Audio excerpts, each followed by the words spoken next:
Hello, friends. Today's topic of discussion is digital circuits. So, in computer organization and design, circuits play a very important role. You can say it like circuits are the building blocks of any of the electronic gadget. So, that is why it is very important to understand what the circuits are, how these can be created, and what are its various types. So, let's start a deep dive into understanding the concept of digital circuits. So, this is the agenda of today's lecture series. First, we will learn about what the circuits are and what are its various types. Then, we will talk a brief about the types of the circuits, which could be the combinational and sequential circuit. We will learn about the characteristics of these different types of the circuits, and then in the last part we will just make a comparison between the two different circuits, being it combinational and sequential circuits. So this is the first part, digital circuits. So as the name implies here, it is digital circuits. So the whenever there is a key term digital in the electronics, so it always means the discrete values. So these discrete values in terms of computer are always 0 and 1, because we know that our computer machine, the modern computer machines, can only understand the language of 0 and 1. So definitely whenever there will be a key term digital in any of the electronic gadget, it means that it is talking about zeros and ones, binary numbers. Okay, so what are the digital circuits? Digital circuits are the circuits where the signals must be in one of the two levels, right? Either on or off. So if I again describe you further about the digital circuits, we know that digital circuits are working on digital clocks. So digital clock simply says either the value is high or the value is low. So means this is how the digital clock pulse works. So either the clock pulse will be at the zeroth level or it could be at the first level. So idea here is that either the signal will be turning on, means on here means the one, or the signal will be off, there is no signal, that will be at the zeroth level. So digital circuits will simply define the circuits where the signal must be at least on one of these conditions. Either it could be at the level 1, which means the signal is present, or it could be at the level 0. It means the signal is not available. So it is typically constructed from small electronic circuits. So who are the building blocks of the circuits?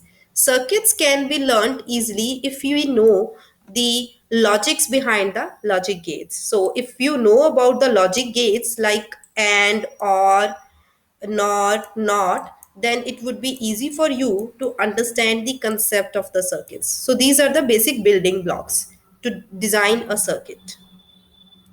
So here is the different types of logic circuits.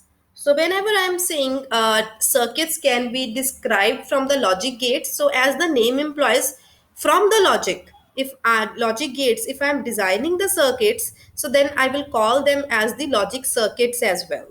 So here is the broad categorization of the logic circuits. The very first one here is the combinational circuits. So one type which is important to understand in terms of computer organization and design is that logic circuits can be of combinational type, or these can be sequential by its type. So these are the two broad categories of the logic circuits. So let's understand about the combinational circuits first in detailed manner. So this is a combinational circuit. If you look at the block diagram of this combinational circuit, then you will get to know that combinational circuit is taking some number of input values, being it n could be any random number, being it two input values, or it could be four, it could be three, something like that, right? So based upon these input values, I am able to generate some outputs. So these outputs are M. It means it can be the case if I am providing two input values, then I can expect the three outputs. Okay, so means this number may vary. The number of inputs that we are providing within the combinational circuit may result in m number of output values. So let's discuss in more detail about what these combinational circuits are consisting of. So the first thing is, as its name is combinational, right? So we have already learned that circuits can be designed from the logic gates. So simple thing, the simple approach is that whenever I will have the ability to create or design a circuit by using combinations of different logic gates, then I could call them as a combinational circuits. I am talking about a group of combinational logic gates, being it could be any kind of logic gate combined together. It could be like two OR gates are connected within one circuit, one OR, one AND, one NOR, or any XOR or XNOR is connected together. So any kind of any combination of different logic gates grouped together will make a combinational circuit. So these consist of combinations of different logic gates with a set of inputs and some set of outputs. So this is the idea behind a combinational circuit. So combinational circuits have some of the characteristics which make them unique in its nature. The very first thing is that if you will again look at this block diagram, then you could know that the combinational circuits output of the combinational circuit, the output is purely dependent upon the kind of input which we are giving here. Means there is not any external factor responsible for providing you the output. So even in the case of logic gates also, what we are doing, we are giving some inputs, right? We are having A and B as an input to any of the logic gate. Then from those logic gates, depending upon the kind of logic gate we are having, we are able to generate any output value, being it in the form of Y. So same is the case here. The output in case of combinational circuits will purely dependent upon the input value only. Whatsoever input value we will be providing to the group of those logic gates, it will be responsible for providing me the output value. So this is what is the case. Output of any combinational circuit will purely dependent upon the kind of input variables we are providing to the circuit. So combinational circuits do not require memory. It is very important to understand this case. So normally, generally we know that in the computer, there are some components which are responsible for storage of data. But if we are talking about the circuits of type combinational, then there is nothing like a storage element being there. So combinational circuits do not possess any kind of memory, so they don't store any kind of data. So it is simply like you will be giving some input values. Based upon those input values in the combinational circuits, you will be getting some sort of input values, output values. So this is what you are going to have. That's it. So any combinational circuits can deliver m number of outputs based upon n input values. So let me describe you this thing in little detail, because the majority of you would be having some trouble in understanding the concept of what is the meaning of the term m outputs and what is the meaning of the term n inputs. A simple example for the combinational circuit can be taken as an adder. Okay, so adder could be any kind of adder, being it an half adder or it is being it a full adder. So my agenda here is that the adder is responsible for providing me two things. I can either get the sum of a number, right, or I can either get a carry of a number. So means within from an adder, I would be able to get the sum as well as a carry. Now carry is optional. We might get carry in some cases or we might not get carry in some cases. So let's take a two-digit number, being it sorry, three-digit number. I am taking 101 plus 101. So It means the input variables here are three. So 1 plus 1 will lead 0 as a sum and 1 as a carry. So 1 plus 0 will be 1 as a sum, and there is no carry being generated, right? So 1 plus 1 is actually 0 and there is 1 as a carry. So whenever I provide the input of three variables, now I am able to get the output of four variable.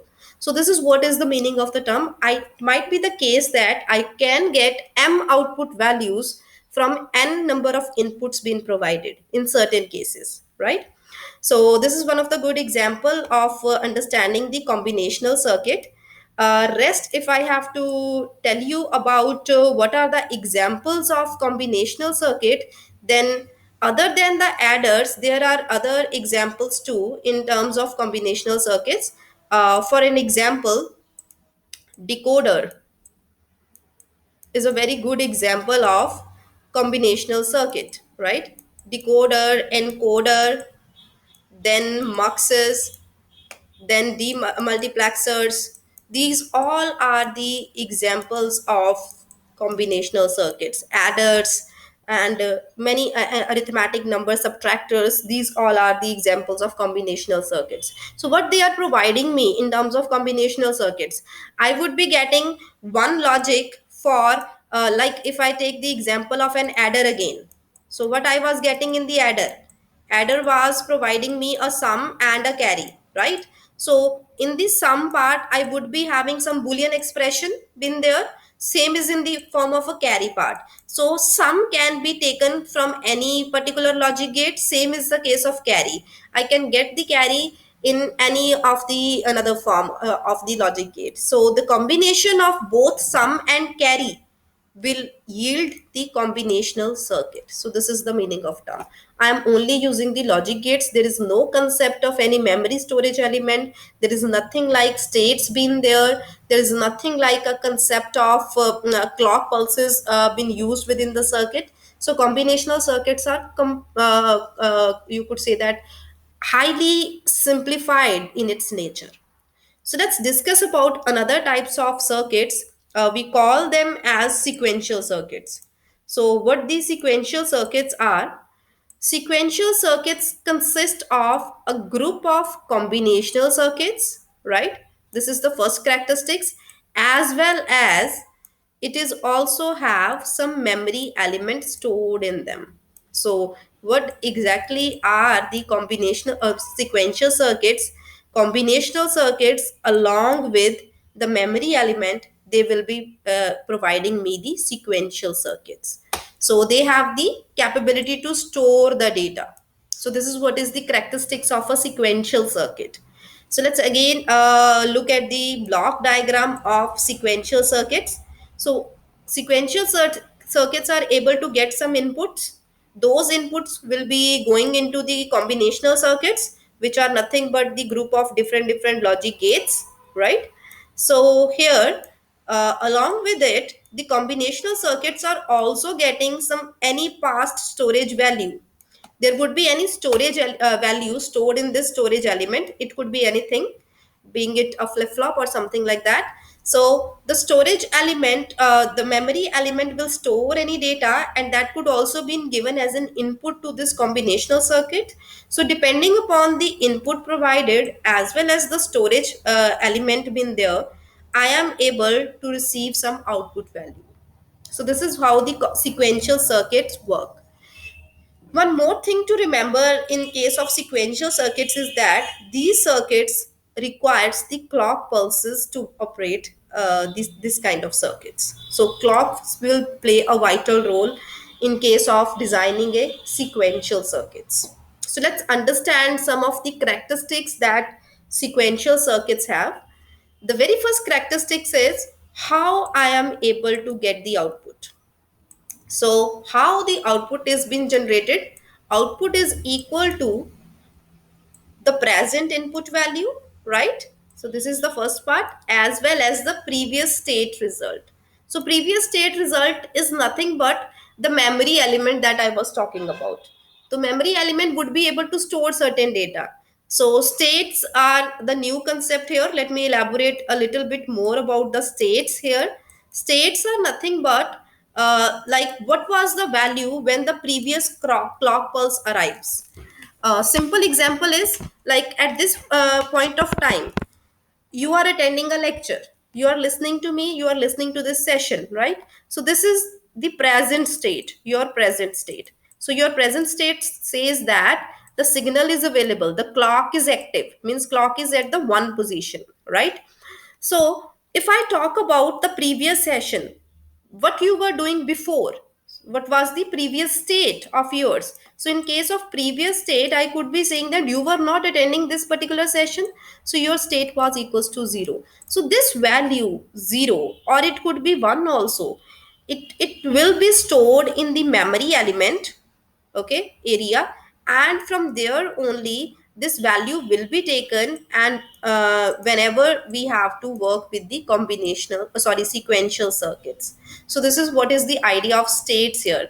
So all the sequential circuits will work upon the state variables. We always talk about the present state value, next state value, or sometimes about the previous state value also. So these are the three state variable or three states where my clock can depict any of the result. So the next thing is circuits are responsible for storing the data, as we have already understood that they will be storing the data, so they are requiring the memory. So where they will be able to store the data, these are nothing but the circuits. How the circuits store the data? So they require some memory. So a simplest example of this particular case is the flip-flops. If you remember, or if you are aware that flip-flops are nothing but the simplified, or these are responsible for storing one bit of data. Okay, so it is having either you can store one value into the flip-flop, or you can store zero into the flip-flop. So this is how the flip-flops are working. Simply what we say is that flip-flops help us in storing the elements, storing the data within the sequential circuits. Then later on, so in order to work upon, or in order to analyze what is happening in the present moment or in the present state, or what will happen in the next state, or what was happening in the previous state, so I need clock signals. So clock signal will operate within a particular instant of time, so accordingly they would be able to depict the result. So this is normally a digital clock signal. This is how it will came.